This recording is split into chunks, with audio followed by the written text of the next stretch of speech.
Joel, if that's okay with you. Sure. So, what do you think are the cultural beliefs or practices within our community that can be utilized or integrated into addiction recovery programs?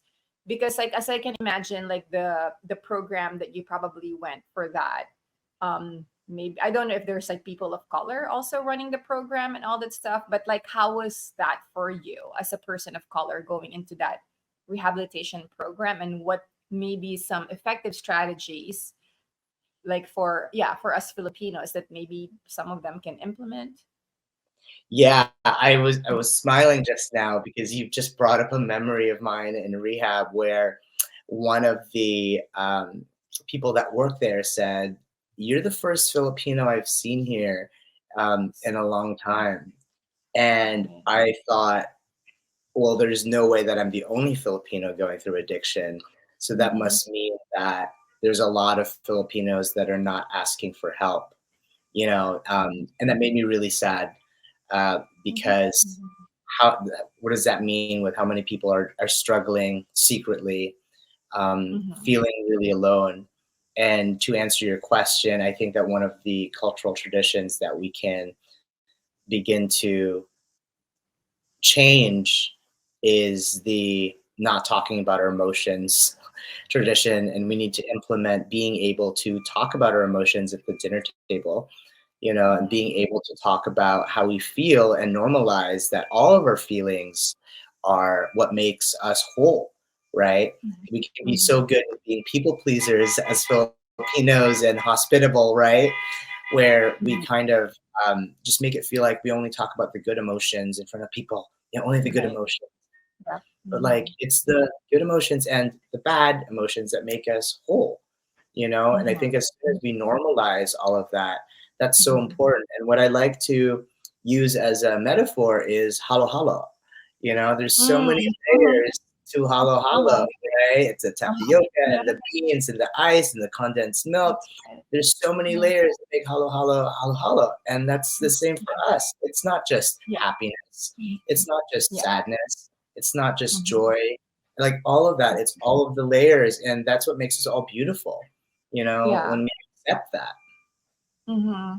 You know, Joel, like when I read your story, like on the LA Times, like I think what really touched me was it sounds like your family was also very supportive of your own journey. And I can't imagine how proud they are more now of you because of the things that you're doing for the community.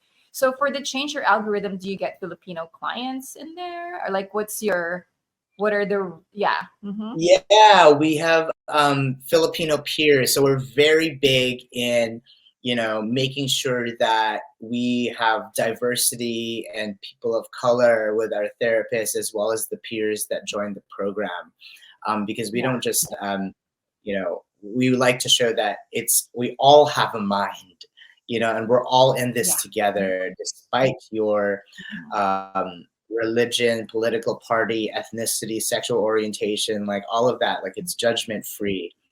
So we definitely have Filipinos in the program. Nice. Yeah. So Joel, so when your family helped you, right? Like with all the rehabilitation and all that stuff. And then after you came out and then now you're like doing this program and then like mindfulness and all that stuff. What are the conversations now like? Because like I had another guest, Cynthia Ciudad. I don't know if you're familiar with her. She's also a therapist from LA, a Filipino Oh, American amazing. therapist. Yes, uh-huh. And she was um kind of talking about that. But what is the conversation now? Because for her, like after she went into mental health feed, she said that our conversations now kind of like shifted. Did that do anything for you and your family? Absolutely. And it was really a meaningful moment in my life because while I was in rehab, my mother had been in the hospital for years, having progressive supranuclear palsy, so her body was just breaking down. And I Mhm. was able to become sober and take care of my mental health. And I visited her at the hospital just weeks before she had passed in February of 2020. And for me, that was almost like such a just a beautiful way to have closure that like your son is better now, Yeah. and to let her know that she did what she could and she did a great job raising me, but now Mhm. I get to kind of better, the Mhm. things that we need to do for our families, for our society. And Mhm. as for my dad and my four sisters, um, we have actual conversations about emotions, which is Yeah. great. Uh-huh. Like my Mhm. dad will text, "How are you feeling today?" And I Mhm. talk about, my uh, stressors in life with my sisters, relationship stuff with my sisters, things that I'd never been able to talk about. And I think that what I want people to know is that you don't have to wait for a rock bottom in order to make that Yeah. change, right? So true. You Yeah. don't Uh-huh. have to have a problem in order to see a therapist. Seeing a therapist means you're preventing one from happening. For me, I did have a problem and I did hit rock bottom, but I want people to know that like you can make that change now. If you see where the car is headed and you don't like it, you can shift, Mhm. the direction that you're headed in now. Mhm. Yeah. Joel, if you were to think of like, like maybe your childhood, like what if you were to talk to like the young Joel who was like maybe struggling, right? Like what would you be telling young Joel right now at this season in your life? Yeah, and I'm a big believer in inner child work. So I'm talking to little Joel all the time. And I tell him that, you are enough, Mhm. there's nothing wrong with you, and that you are amazing, talented. I'm giving him all of the compliments that he needed, that he was seeking from other things, other people, other jobs, Mhm. because happiness is an inside job. And I think a lot of people search for happiness outside of themselves, hoping that they're going to find it, but it turns out it's just this giant, exhausting chase. But once you start to be the source of happiness versus the Mhm. seeker, like that's the real Mhm. magic right there. When you are Mhm. the creator of your own happiness. And then the beautiful thing is everything else that you get in your life just becomes a bonus, Yeah. and that's something that just adds to our gratitude. What message would you give to your descendants, Joel? Yeah, what the message that I want to give to my descendants is really just a message of gratitude. Thanking them for everything that they have done. And now that the baton has been passed, I think that I want them to know that I'm going to pass it along with some new additions to it, right? And Mhm. also just kind of dusting things off from that baton. And those things that I would dust off from the baton are shame, Mhm. and just not being able to talk about mental health, not being able to um, include people who are different, right? And even Mhm. within our community as Filipinos, there was still shame about different parts of myself. Like I struggled being in the closet. I'm openly gay now, but growing up, I felt very different, right? Mhm. But I think there's a lot of things, whether it's religion or just like the beliefs of the Mhm. family, where we feel like, oh, if that is that person, then that's not okay. And so what that Mhm. does to a person who is, for example, LGBTQ, it makes them feel really Mhm. shameful. And that was a big part Mhm. of my trauma growing up, that I really had to heal through. Right. Yeah. And Joel, how was that coming out for you? Because I read on how you did that, and that was like a very extraordinary coming out. And how was the Yeah. conversation like within your family? Yeah. So, I Yeah. was just entering college and my dad had a heart attack. And I remember thinking, oh my gosh, I almost lost my dad without him, um, just kind of like lying to him, making him think that, like, oh, yeah, I'm going to have a wife in the house and all that stuff. And then so I came home and I was like, I need to be honest. I need to come out to him. And so this is a sign from the universe. When I came home from the hospital that night, I saw that MTV was um, casting for a documentary about kids coming out of the closet or teenagers coming out of the closet. And so I wrote down my story. I sent it to them, and they loved it. They said, "We want to come down in a month and film you." And so I actually had to come out to my family on camera. And the reason why I was really leaning towards doing it on camera was so other Filipinos, people that look like me, who are Mhm. LGBTQIA plus, didn't Mhm. feel alone, because I didn't have um, anyone to look up to that was openly Yeah. gay and Filipino, you Yeah. know, Mhm. and times were very different back then, right? And Yeah. so, How old were you back then, Joel? And what year was that? If that's yeah, I okay. was Yeah. I Mhm. was 20 years old, Okay. and so this was like, let's say I'm 41, so whatever the math is Mhm. there, Yeah. early Mhm. Got it. 2000s. Yeah. Yeah, and you're Yeah, right. Like during that time, no one talks about that in the Filipino community. Yeah. Mhm. yeah, Mhm. and so I wanted to share my story, and when Mhm. the show was being filmed, my dad, was surprisingly very accepting, and or maybe I just created my own like fear in my head that he wasn't going to accept me, but he was so accepting.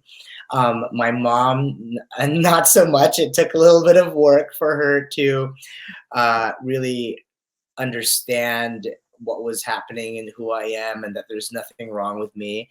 And my Mhm. sisters, also very accepting. But when the show came out, people came up to me and said, "You changed my life, or you saved my life. Thank you for telling your story. Thank you for Mhm. not letting me feel alone." And that was the moment when I knew that I could not do medicine and that I Mhm. wanted to get into television, because there was a power in saving lives through storytelling, Right. and Mhm. and when I did that, the shame was really just released, and Mhm. being able to help others, that was really the Yeah. beginning of a path for me to Mhm. kind of put to make my mess my message, if you will. you know? Yeah. Uh-huh. Yeah, Joel. Oh my gosh. Like I'm in awe with all the things that you're doing with your life. So now because you're so busy, you're living in LA, is that right? Like Yeah, I but live in you're like LA. living the Hollywood life and producing all of this amazing shows. How do you then like balance like your mental health? I know you're big in boxing. Maybe you can talk a little bit on how you take care of yourself. Yeah, in this Yeah, season. Like, absolutely. And I yeah. think the big thing is to schedule time for yourself. And the body, the mind loves a good routine, Mhm. and Mhm. so my Mhm. routine is I'm always going to wake up and exercise. And exercise for me isn't even like a physical thing. Exercise for me Mhm. is a therapist, right? Because we get those endorphins, which is a pain killer hormone. We get the Mhm. dopamine, we get the oxytocin, which is a love hormone because we're interacting with other people that are kind of in it, and also the serotonin, which is a mood Yes. stabilizer. So when you're Mhm. walking outside of the sun, being mindful, you're getting Mhm. all of these happiness chemicals: dopamine, endorphin, serotonin, oxytocin from working Mhm. out. Yeah. And I tell people that, like, fall in love with the action of it versus the Mhm. outcome, because I know there's people that say, well, I'm looking at the scale, or I want to get strong. I'm like, just fall in love with working out and just notice Mhm. how good you feel, Mhm. and then I'll also journal. Yeah. And then I basically do that first. I take care of me first before I go Mhm. out and do anything else, Yep. because it's Mhm. so easy to wake up, get on your phone, and then all of a sudden you're like, "Ah," and then you Mhm. go to work, Mhm. and then you're cooking, and then you watch TV and you go to bed, and then all of a Mhm. sudden, you haven't scheduled time for yourself. And the Yeah. longest Mhm. relationship any of us are ever going to be in is with ourselves. And you're not Mhm. scheduling that for the most important person in your life, which is you. So I tell people, I'm Mhm. like, schedule yourself into your day, and that is going to Mhm. make a world of difference. Yeah. So true, Joel. Thank you for bringing that up. this is a conversation that I have. So like my specialization is anxiety. And this is like the one conversation, like I would tell my clients, if there is one thing that you can start doing now, it's Hey, exercise. Because when you start exercising, it's probably like you're either halfway there, like I sometimes like when I get like, clients in my practice, I feel like it's kind of like a puzzle and I'm trying to kind of put the puzzle pieces back. But it's like when my clients start exercising, I feel like half of the puzzle is done. oh my gosh, And yes. or like maybe more. I don't know statistics, but maybe I'll do another video. And that's the reason I like doing this too. Is like I learn about like research and stuff as I kind of like produce like these videos for YouTube.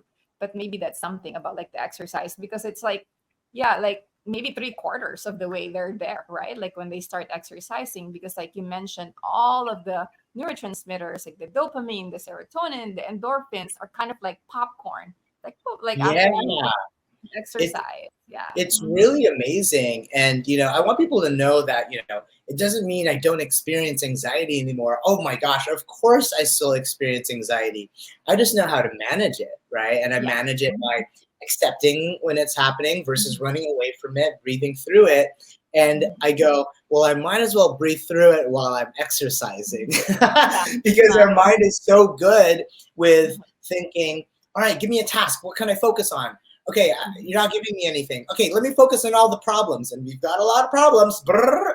But when you're exercising, you're like, oh, I'm running right now. Like, let me just run. Like, we Mhm. basically give our subconscious like the work to do. Yeah. And then what happens to all that energy that we usually expend on anxiety?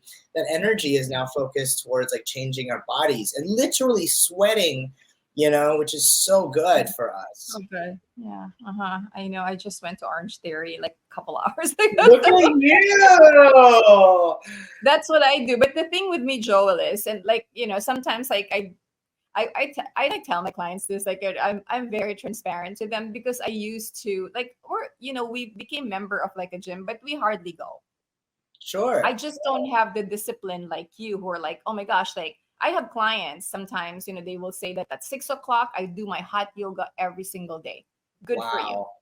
But there Wow. are people like me who are not disciplined. It's like not in our DNA to kind of like go and make that a routine. So because I sign up for classes like for Orange Theory, like Yeah. some CrossFit, whatever, but that's where I go. I think this is not a plug for Orange Theory, by the way. Yeah, and Because I signed group up for the classes, yeah. Like, and if I don't go, they charge me yeah. $15 if I don't go. So it's like fine. And then afterwards, I feel so good, even though like going there honestly is hard sometimes. It is hard. Absolutely. Yeah. Absolutely. Mhm. And that's such a great tip is to find ways to hold yourself accountable, whether that is Mhm. signing up for a group class, right? And you're Mhm. like, oh my gosh, I know this has to happen tomorrow at 9 a.m. Otherwise, oh, I'll get charged. Or another form of accountability without having to spend money is, finding, somebody to walk around the block with, right? And then that person shows up to your house at a certain time and you're like, oh my God, I actually have to put on my shoes and go on a walk. Because what happens when it's just us is we can find the excuses to not do it. Right. And it's really Mhm. those moments I notice when you don't feel like working out, when I end up working out and I feel really the best, Mhm. because that's when we tell ourselves like, wow, like we're pretty powerful. Yeah. Like the Mhm. idea of not wanting to do it, but I ended up doing it and now I feel great. Like it's such a natural high. It's really amazing. Mhm. Yep. Mhm. It's kind of And like you're it getting your starts happy small. pill, Yeah, right? You feel when absolutely. you go to the gym. Yeah. And And to when I start don't go, small. go ahead, Joe. Oh Sorry. no, I was just saying it to start small. Don't, for people Mhm. that are not familiar with working out, please don't get overwhelmed with, the intense workouts out there, because you don't have to do all those intense workouts. You can start by walking around the block, going on a bike ride, or wherever it is, just build from there. Right. Yeah. So, Joel, when I don't exercise for 2 days, I feel it. I I feel believe the it. impact on my mental wellness. So, if I there's believe it. one thing that you guys are going to get out of this podcast or like of this interview, is like exercise is like free. It's like Yeah. one of the best things that you can do for your mental wellness for sure. Yeah. All right, Joel. Absolutely. So let me check our time. We have like 6 minutes. So to my video editors, I think we're going to kind of like wrap up and go to the last part of this, but I'm not gonna we're just gonna do this until part three and then we'll just continue on. So I'll turn on and off my camera right now, Joel. Okay. And then let's continue on. Okay, hold on 1 second. Funky technology. No problem. All right, Joel. So before I ask you my last question, is there a question that you'd like me to ask that you are dying to share with our audience? If there is something that they want to remember about Joel. Yeah, I want people to remember to replace judgment with compassion. Because I think that compassion is something that we need to be teaching more to our kids. I think that compassion is something that I wish I had learned much more of growing up. And when I say replace judgment with compassion, it's so easy to judge ourselves, and to judge our thoughts. And when we start to judge ourselves, we also start to judge other people because our world is perceived through our mind. But when we replace judgment with compassion, and compassion to me is a very specific type of love because it's a love that you give yourself permission to have during a moment of pain or suffering, And so instead of beating yourself up during a moment of pain or suffering, to have compassion and that love for yourself, that's such a beautiful practice that changes a lot, because once we start to have passion, things like forgiveness also come along, and I think that that is so important for us to practice. Yeah. Joel, when did you learn about self compassion? Because it took me a long time to get there. Oh my gosh. Well, truthfully, I learned about self compassion in 2019 when I was in rehab, crying in my journal. And truthfully, I just had so much anger towards, uh, specifically, I was writing about my mom, actually, how I didn't feel like she was ever physically loving, and allowing me to speak about my emotions, never really saying, like, I'm proud of you. And that just made me feel like I wasn't good enough. And when I started to write about my mom's life, and I'd never done this before, where I was writing about like her struggles as a child, her struggles growing up, her struggles starting a family, her struggles moving a family to the U.S. I started to have this compassion towards her, and I'm Yeah. getting goosebumps talking about it because I was like, wow, she had a tough life and she really did what she could, and all of a Mhm. sudden that compassion was followed by forgiveness, you know, Mhm. because it's Yeah. really hard Mhm. to find forgiveness towards someone when all you see is nothing but anger. And so when you have your compassion glasses, if you Right. will, Mhm. it makes it a little bit easier to let go of Mhm. anger and to take in forgiveness. And forgiveness does not mean, as you know, what they did is okay. Forgiveness just means that you're giving yourself permission to move on. Mhm. Yeah.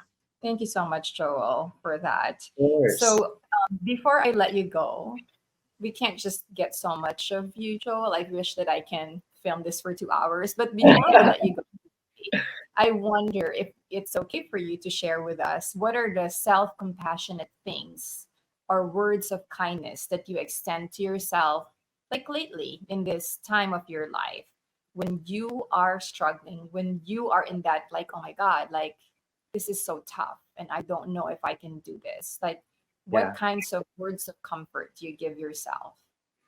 Yeah. And I'll start off by saying if there was someone that wakes you up in the morning, brushes your teeth for you, walks your dog for you, feeds you, you would thank that person, right? And Yes. guess what? That person is you. And so, what I'm really doing with self compassion is I'm practicing gratitude with it, where I go, thank you so much for going through this difficult time and finding a way to get through it. Or thank you so much for making me this lunch. And I'm talking to myself. And you know who I'm really talking to? The younger version of me, right? Because the younger version of us, we still has that neglect, sometimes shame. And Mhm. to be specific with answering your question, I'm basically reparenting myself as a Yeah. form of compassion. I'm being the parent that I didn't have or wish I had or whatnot. And we have the power to do that because whatever we couldn't attain back then from parents, we can attain now, right? That's Because not true. only are we the child, but we're also the parent. And that to me is the most beautiful thing. Mhm. Yeah. Oh, Joel, thank you so much for being you.